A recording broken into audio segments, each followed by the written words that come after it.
नाशिक महानगरपालिकेच्या रणधुमाळीला आता शेवटच्या टप्प्यात. आज प्रचाराचा शेवटचा दिवस. आरोप प्रत्यारोपात बाजूला ठेवून राष्ट्रवादी काँग्रेसचे पार्टी शेवटची प्रचार रॅली मोठ्या उत्साहात व शक्ती प्रदर्शन करून काढली. कालच्या झालेल्या व्हायरल पत्रकावरून जीवन जगदीश रायते हे भावनिक झाले. त्यांना अश्रू अनावर झाले. नाशिकच्या प्रभाग क्रमांक 11 मधील राष्ट्रवादी काँग्रेस पक्षाचे अधिकृत उमेदवार जीवन रायते आणि विजय हिरे यांनी आपल्या सातपूर कॉलनीतील दक्षिणमुखी साईबाबा मंदिर या ठिकाणी प्रचाराचा रॅलीचा शुभारंभ केला. जीवन रायते आणि विजय हिरे यांच्या घड्याळ या निशाणीवर मतदान करून त्यांना प्रचंड बहुमताने विजयी करा असे आवाहन करण्यात आले.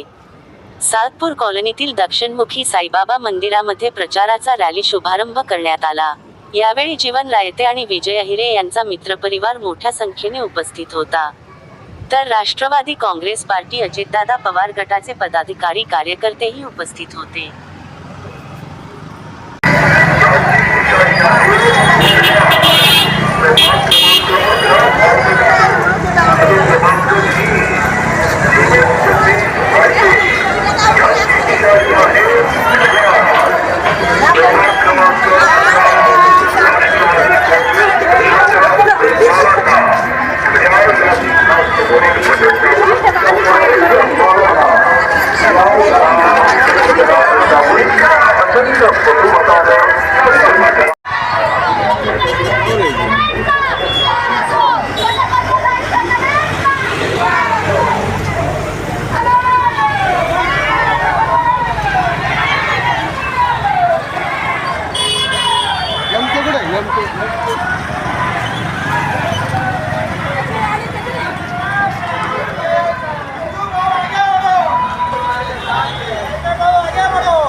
फिरत होतं, वरिष्ठांकडनं तुम्हाला कोणते आदेश नव्हते, फेक पत्र आहे आता अशी चर्चा आहे, काय सांगणार? महत्त्वाचा विषय म्हणजे ते पत्र आहे 11 तारखेचं. त्या पत्रावर जी तारीख बघितली तर 11 तारीख आणि आजची तारीख जवळजवळ 13 आहे. 2 दिवसात आम्हाला कुठल्याही वरिष्ठांकडनं आदेश आलेले नाही किंवा बोलणं झालेलं नाही आमचं, किंवा आमची मीटिंग झालेली नाही. म्हणजे ते या अनुषंगाने आम्ही म्हणू शकतो की ते पत्र फेकच होतं. यांनी फेक बनवून आणि लोकांमध्ये संभ्रम निर्माण करण्याचा प्रयत्न केला.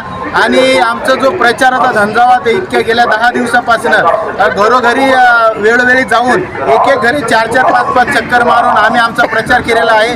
आणि आमचा प्रचार 1 नंबरला आलेला असताना आता यांना कुठेतरी दुखलेला आहे. यांच्या पायाखालची वाळू म्हणताय तुम्ही, हे डायरेक्ट सरकुंडीसारखे सटकलेले आहे. त्याच्यामुळे काहीतरी अफवा उठवायच्या, थोडा प्रचार थांबवायचा, आमचं मनोबल खचवायचं असा त्यांचा प्रयत्न होता. परंतु जनतेने निवडणुकी हातात घेतली आणि आम्हाला पाठिंबा जनतेचा प्रबळ मिळाला. आणि आम्ही कुठल्याही अशा किरकोळ गोष्टीसाठी पाठिंबा देणारे व्यक्ती नाही आहोत आणि पाठिंबा आम्ही देणारी नाही. आम्ही निवडणूक लढणार. जीवन भाऊ, काल आमदार स्वतः तुमच्या पक्षाचे माईक काढावं तुमच्या प्रचारासाठी प्रभागामध्ये होते आणि मग हे लेटर व्हायरल झालं, काय सांगणार? खरं आज आम्ही एक सर्वसामान्य व्यक्ती तो सर्वसामान्य व्यक्तींना त्यामुळे आणणे हे जे लोक करत आहेत ते खूप चुकीच्या पद्धतीने खूप हे व्हायरल करत आहेत. मी सर्वांना विनंती करतो, आम्ही गोरगरीब उमेदवार आहे, सर्वसामान्य उमेदवार आहे, आमच्याबद्दल असे खूप चुकीचे मॅसेज पाठवू नको. कुणी असाल तर कृपया करून पाठवू नका. मी गेल्या 15 ते 20 वर्षापासून या ठिकाणी पक्षाचा झेंडा झाल्यापासून आजपर्यंत खूप कष्टाने काम केलेलं आहे. मी सर्वांना विनंती करतो, कृपया आपण असे चुकीचे मेसेज देऊ नका. माझ्याबद्दल मी खूप कष्टाने पक्ष उभा केलेला आहे. बाकी जे काय घडेल ते लोकशाहीमध्ये नक्कीच घडेल. मी लोकांना खूप विश्वास आहे. परंतु आमच्या जे गोरगरीब उमेदवारांना असं जो अन्याय चालू आहे कृपया थांबवा. तुमची लढाई ही पैशावाल्यांची आहे, पैशावाल्यांचीच. कारण माझ्यासारख्या सर्वसामान्य कुटुंबात करू नका. आज तुम्ही बघताय माझा 10 वर्षाचा मुलगा सुद्धा प्रचारात उतरला आहे, माझी बायको आहे, पूर्ण घरदार माझं आहे प्रचारात उतरतंय. परंतु कोणतरी पैशाचा माज करून हे जे काही व्हायरल करताय कृपया करून तुम्ही थांबवा, हीच माझा नम्र विनंती. भावनिक झाल्या तुम्ही. आज तुमच्यासाठी प्रचंड मोठ्या प्रमाणात जनसमुदाय या ठिकाणी तुम्हाला पाठिंबा देण्यासाठी रस्त्यावर उतरलेला आहे. काय सांगणार तुम्ही? आज खऱ्या अर्थाने जी लोकशाहीमध्ये जी निवडणूक असते लोकशाही पद्धतीने निवडणूक लढली पाहिजे. ही आम्ही लोकशाही पद्धतीने निवडतोय. आम्ही कोणता पैशाचा माज महिना करत नाही किंवा कोणता आज प्रत्येक घराघरात दारादारात जाऊन आम्ही लोकांची विनंती करतोय, लोकांना कन्व्हिन्स करतोय. आज समोरच्या उमेदवारांना जे कळालंय, जे भाजपाचे उमेदवार असतो किंवा मनसेचे किंवा शिवसेनेचे उमेदवार असतो, यांना कळालंय की आपल्याला कोणी पाठिंबा द्यायला तयार नाही. त्यामुळे आज हे लोक उलटे पालटे जे कामं करताय कृपा करून यांनी थांबावं. आज जनतेचा प्रतिसाद नक्कीच आम्हाला आहे. आम्ही कुठली माघार घेतलेली नाही आहे. आमची नक्कीच माझा अनुक्रमणिका 3 आहे, निशाणी घड्याळ आहे, यांचा अनुक्रमणिका आहे की यांची निशाणी घड्याळ आहे. आम्ही कुठल्याही प्रकारची माघार घेतलेली नाही. सर्व जनतेला नम्रतेची विनंती आहे, 15 तारखेला आपण आपलं मत हे सर्वसामान्य गोरगरीब कुटुंबामध्ये एका व्यक्तीला देऊन नक्कीच परिवर्तन या 11 मध्ये घडेल याविषयी मी आशा व्यक्त करतो. विजू भाऊ, जसं जीवन भाऊंनी भावनिक झाले, आता ते तुम्ही पण मनसे हा पक्ष गेल्या अनेक वर्षांपासून 20-25 वर्षापासून घरोघरी पोहोचवला.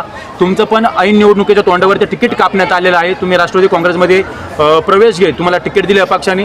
काय सांगणार, कशा पद्धतीचं राजकारण चालू आहे? तुम्हाला आता मी काय सांगावं, म्हणजे जनता सुद्धा बघत आहे की इतक्या चुकीच्या पद्धतीने राजकारण करणं हे यांना शोभत नाही आहे. तुम्ही तुमचा पैसा वाटू शकता जनतेला, जनतेची मन नाही विकत घेऊ शकत. आणि झाला गेल्या काही वर्षापासून मनसे पक्षात काम करताना, तर मी तुम्हाला सांगतो भावनिक होण्याचा मुद्दा मी जास्तीत जास्त म्हणजे विचार करत नाही. त्याचं कारण असं आहे की मला आत्मविश्वास आहे का मला पुढं चालायचं कसं आहे आणि पुढच्या निवडणुकीला रन कसं व्हायचं आहे. आपण जितकं भावनिक होऊ तितकं त्यांना वेगळ्या प्रकारच्या या गोष्टी वाटायला नको की खचला कुठंतरी. आम्ही खचून नाही आणि जीवन भाऊला सुद्धा खचू देणार नाही. आम्ही पुढची निवडणूक ठामपणे लढू. ज्यांनी पत्र हे व्हायरल केलं त्यांना तुम्ही काय सांगणार? किरकोळ व्याजाचे आता त्यांची जिरली. ओके, हां, येस.